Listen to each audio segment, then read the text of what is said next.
Hi welcome to my channel. நம்ம ஒரு சமையல் தேனி. மீன் மேக்கரில் வெஜிடபிள் குருமா செய்யலாம். எப்படி பண்ணலான்னு பார்க்கலாம் வாங்க. நம்ம தேவையான மீன் மேக்கர் எடுத்துக்கிறோம். உருளைக்கிழங்கு கட் பண்ணி வச்சுருக்கேன். கேரட், பீன்ஸு, புதினா, மல்லி, அவ்வளோதாங்க. இதை வச்சு நம்ம எப்படி செய்கிறதுன்னு பார்க்கலாம். அதுக்கப்புறம் நம்ம ஒரு கை தேங்காய் துருவினது எடுத்து வச்சுருக்கோங்க. வெள்ளைப்பூடு, இஞ்சி, சோம்பு, கசகசா, ஒரு பச்சை மிளகா எடுத்திருக்கீங்க, பட்டை, கிராம்பு, அவ்வளோதான். நம்ம காரத்துக்கு ஏற்ற மாதிரி மிளகா சேர்த்துக்கலாங்க.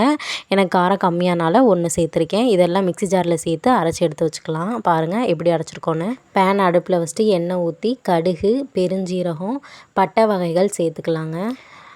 அவ்வளோதாங்க. பொரிஞ்சு வரட்டும். கருவேப்பிலை போட்டுட்டு நம்ம தாளிப்பை பண்ணிக்கலாம். நான் வெங்காயம், தக்காளி எடுத்து வச்சுருக்கேன். நீங்கள் தக்காளியை அரைச்சும் சேர்த்துக்கலாம். நான் அரைக்காமல் அப்படியே சேர்த்துக்கிறேன். போட்டு நல்லா கிண்டி விட்டுருங்க. நல்லா கிண்டி விட்டுட்டு பாருங்கள் எப்படி வதக்கியிருக்கோம்னு. அதுக்கப்புறம் நம்ம கட் பண்ணி வச்சுருக்க வெஜிடபிள்ஸ் அதில் ஆட் பண்ணிக்கலாங்க. உருளைக்கிழங்கு, கேரட், பீன்ஸு, சோயா பீன்ஸ் எடுத்து வச்சுருக்கோம்.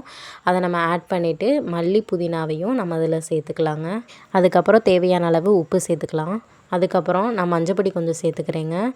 அதுக்கப்புறம் ஆச்சி பிராண்ட்லேருந்து சிக்கன் மசாலா, நான் உரப்பு கம்மியாக இருக்கனால நான் அளவாகவே சேர்த்துக்கிறேன். அவ்வளோதான். நல்லா கிண்டி விட்டுருங்க. கிண்டி விட்டுட்டு நம்ம தேவையான அளவு தண்ணி ஊற்றி கிண்டி விட்டுட்டு ஒரு மூடி போட்டு நம்ம கொதிக்க விட்டுடலாம். மேலே விசில் வைக்க வேணாங்க. ஒரு கொதி வரட்டும். அதுக்கப்புறம் நம்ம அரைச்சி வச்சதுக்கு சேர்த்துட்டு அதுக்கப்புறம் மூடி வச்சிடலாம். இப்போ பாருங்கள் எப்படி நல்லா கொதி வந்திருக்குன்னு. அவ்வளோதாங்க. ஒரு கொதி வந்தாலே போதும். இப்போ நம்ம தேங்காய், வெள்ளைப்பூடு, இஞ்சிலாம் போட்டு அரைச்சி வச்சுருக்கிறத கொதிக்கிற காய்கறிக்குள்ளே நம்ம ஊற்றிடலாங்க. அவ்வளோதாங்க. குக்கரை மூடி போட்டு க்ளோஸ் பண்ணிடலாங்க. ஒரு விசில் வந்தாலே போதும். நம்ம காய்கறியெல்லாம் வெந்திருக்கும். ஏன்னா ஆல்ரெடி நம்ம கொதிக்க விட்டு தான் வச்சுருக்கோம். அதனால் நம்ம வெந்திருக்கும். ஒரு விசில்லையே ஆஃப் பண்ணிடுங்க.